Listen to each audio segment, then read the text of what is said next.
पंच पुष्प में से एक पुष्प पारिजात का फूल, जिसको हार श्रृंगार का फूल भी कहते हैं, जिसको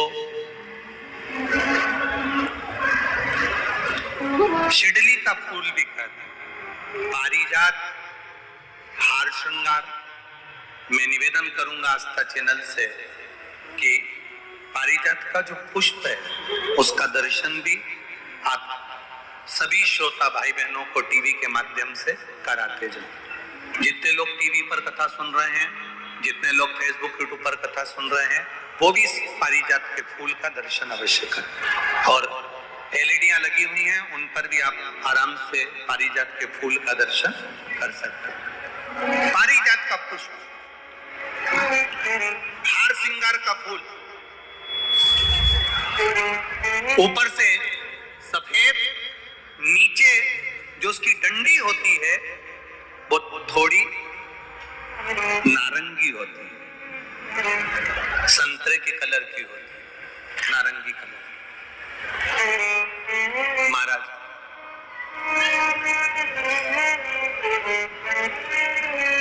रात्रि में खिलने वाला ये फूल, रात्रि में जो फूल खिलता है ये पारिजात का, और हार श्रृंगार का जो ये पुष्प है, जिसको हार श्रृंगार भी कहते हैं, पारिजात भी कहते हैं, और कहीं कहीं इसको शिडली का पुष्प भी कहते हैं। ऊपर से सफेद होता है, नीचे उसकी जो डंडी होती है वो नारंगी कलर की होती है। शिव कथा कर रही, शिव महापुराण का चरित्र कर रहा। जिस समय पर संतान की प्राप्ति नहीं होती या किसी कारणवश, किसी कारण से हमारे यहाँ वंश की वृद्धि नहीं होती, तब देवाधिदेव महादेव की आराधना पारिजात के फूल से करी जाती। अब उस पुष्प को चढ़ाने का एक तरीका है, जरा ध्यान दीजिएगा। पंच पुष्प शिव महापुराण की कथा आप लोग सुनने के लिए बैठे हो, बड़ी आस लगा कर बैठे हो, उसको समझिए। पारिजात का जो फूल शिव जी को चढ़ता है, भगवान देवाधिदेव महादेव को चढ़ता है, जैसे ये शिवलिंग है, मान लो ये शंकर भगवान का शिवलिंग है, ये जलाधारी है, ये जल नीचे गिरने का स्थान।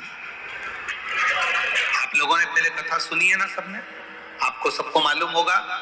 राइट में गणेश जी का स्थान, लेफ्ट में कार्तिकेय का स्थान, बीच में अशोक सुंदरी की जगह। जहां पर ये शिवलिंग रखा है वो माता पार्वती जी का हस्त कमल, शिवलिंग के रूप में, शंकर भगवान के रूप में ये शिवलिंग है।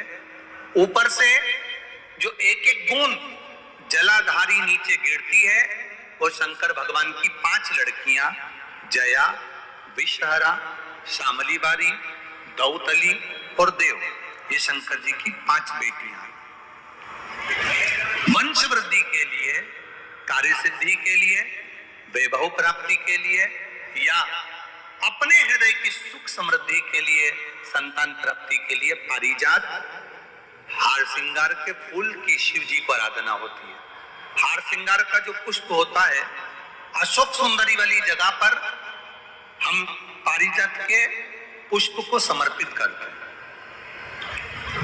उसकी डंडी का जो मुख है वो शिवलिंग की ओर होता है जब अपन अशोक सुंदरी पर चढ़ाते हैं, और फूल का मुख इधर होता है।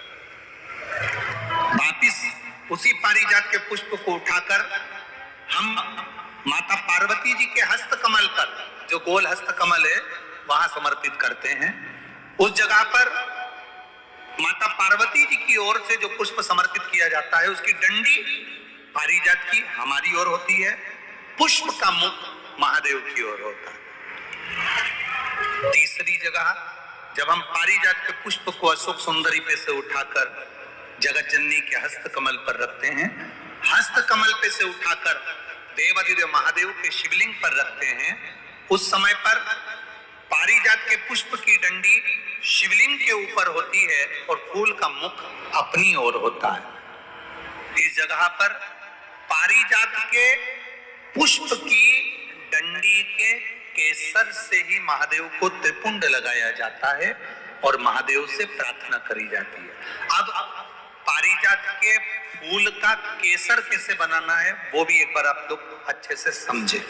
जैसे मान लो अभी पारिजात का तो फूल यहाँ पर नहीं है, पर आप टीवी पर दर्शन कर रहे होंगे।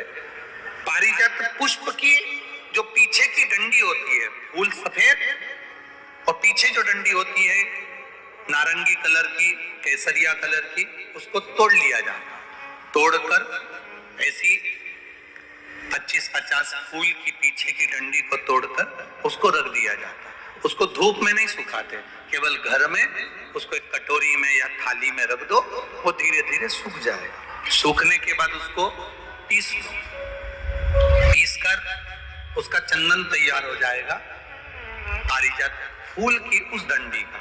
और जिस समय वंश के लिए, सिद्धि के लिए, कार्य सिद्धि के लिए या वैभव प्राप्ति के लिए हम पारिजात का पुष्प देवादिदेव महादेव को समर्पित करते हैं, उस समय इसी को पानी में घोलकर देवादिदेव महादेव को जब आप लगाएंगे तो जैसे केसर घुलती है, केसर का जैसे कलर होता है, केसर जैसी सुगंध करती है, वैसे की वैसे ही ये पारिजात की जो डंडी आप लोगों ने सुखाई है, वही डंडी का जो चंदन बनाया है, शिव जी को लेपन करा है, उस समय पर अपने हृदय की बात आपने जो देवादिदेव महादेव को कही है, बस वही सुगंध हमारे जीवन में आना प्रारंभ हो जाती है। वो पारिजात हार श्रृंगार। अब जरा ध्यान दीजिएगा, हार श्रृंगार के पुष्प, पारिजात का जो पुष्प है, सोमवार की अष्टमी पड़ने पर यदि हम देवादिदेव महादेव की पारिजात के फूल से आराधना करते हैं, स्मरण करते हैं, तो उसका फल भी हमें अधिक प्राप्त होता है। पारिजात का पुष्प, हम तो यहाँ तक कहेंगे अगर आपके यहाँ हार श्रृंगार का पेड़ लगा हो, पारिजात का पुष्प यदि आपके यहाँ होता हो, रात को खिलता है, सवेरे मिलता है, ऐसा पारिजात का अगर वृक्ष आपके यहाँ लगा हो तो प्रयास करना। 12 महीने शिवरात्रि आती है, बोलो आती कि नहीं आती? आती है ना 12 महीने। 12 महीने शिवरात्रि आती है। कैलेंडर पर एक गोला बनाकर रख देना कि हमको ये शिवरात्रि आई है, हर महीने की शिवरात्रि तुम्हारे ध्यान में रहेगी। एक पारिजात का पुष्प, हार श्रृंगार का पुष्प, एक अगर देवादिदेव महादेव को आपने चढ़ाना चालू कर दिया, समर्पित करना प्रारंभ कर दिया, तो आपको पीछे पलट कर देखने की जरूरत नहीं पड़ेगी, महादेव हाथ पकड़ के देता। पारिजात का पुष्प शिव को समर्पित।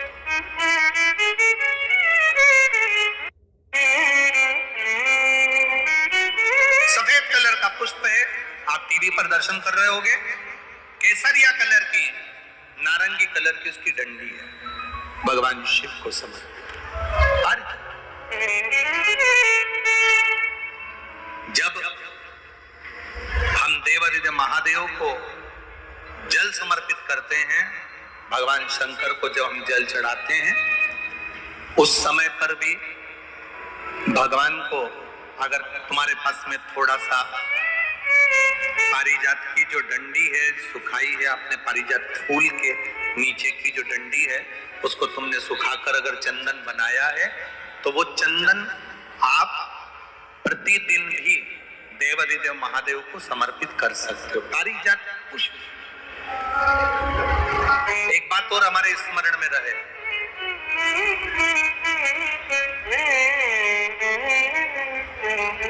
भगवान शिव को जो ये 5 तरह के पुष्प समर्पित करे जाते हैं, इन पुष्पों की डंडी जो पीछे लगी होती है, इसको तोड़ा नहीं जाता शिव जी को चढ़ाते समय। इसका स्मरण आपको रहे।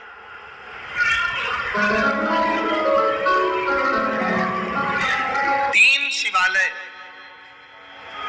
ऐसे हैं जहां पर पारिजात के पुष्प को समर्पित कर देने से भगवान शंकर को अगर पारिजात का पुष्प समर्पित किया जाता है तो मनवांछित फल की प्राप्ति होती है। पहला, मां नर्मदा से निकला हुआ कंकर नर्मदेश्वर महादेव। अगर कहीं नर्मदा जी के कंकर से शिवलिंग बना हुआ है तो मां नर्मदा के शिवलिंग पर पारिजात का पुष्प समर्पित होता है। दूसरा, जो शिवालय एकांत में हो, एकांतेश्वर महादेव जो एकांत में बैठे हो, भले ओटले पर बैठे हो, अकेले बैठे हो, एकांत में बैठे हो, वो एकांतेश्वर महादेव पर भी पारिजात का पुष्प समर्पित कर देने से, अगर कोई अदालत का कोर्ट केस होता है तो बाबा देवाधिदेव महादेव का मात्र पारिजात पुष्प का स्मरण या उसको समर्पित कर देने से भी फल की प्राप्ति होती है। तीसरा, ऐसा शिवालय जो नदी के तट पर हो, सरोवर के तट पर हो, कुंड के तट पर हो, बावड़ी के तट पर हो, कुएं के तट पर हो। आप सब लोग तो ग्रामीण क्षेत्र के निवासी हैं और जितने लोग भी कथा सुन रहे हैं आस्था चैनल पर, फेसबुक, यूट्यूब पर, सबके स्मरण में होगा, पहले हमारे जो पूर्वज होते थे वो कुआं बावड़ी के पास में शंकर जी का शिवलिंग रख देते थे। ध्यान में होगा, जिसको स्मरण में होगा उसको मालूम होगा। शिवलिंग लाते थे और जहां कुआं होता था, बावड़ी होता था, तालाब होता था, नदी होती थी, उसके तट पर, उसके पास में शिवलिंग रख देते थे। कारण क्या है? किसी जलाशय, कुआं, बावड़ी, तालाब, नदी, सरोवर, इसके पास में जो शिवलिंग होता है उस शिवलिंग को बहुत सिद्ध करने की जरूरत नहीं होती। स्वयं गंगा मैया उस कुंड बावड़ी के रूप में रहकर शिवलिंग को सिद्ध कर देती है और वहां स्वयं विराजमान हो जाती है महाराज। वहां पर भी यह हार श्रृंगार पारिजात का पुष्प शिव को समर्पित किया गया। 3 जगह ऐसी है जहां कभी मौका मिल जाए और तुम्हारे पास में पारिजात का फूल हो और कहीं भी तुम्हें मिल गया, तुमने आज्ञा ले ली, हम ये पुष्प ले लें क्या, और लेकर अगर आपने चढ़ाया है तो उसका फल जरूर मिलेगा। पारिजात, हार श्रृंगार का पुष्प। चंदन भी प्रयोग कर सकते हैं, चंदन। महाराज शिव पुराण कर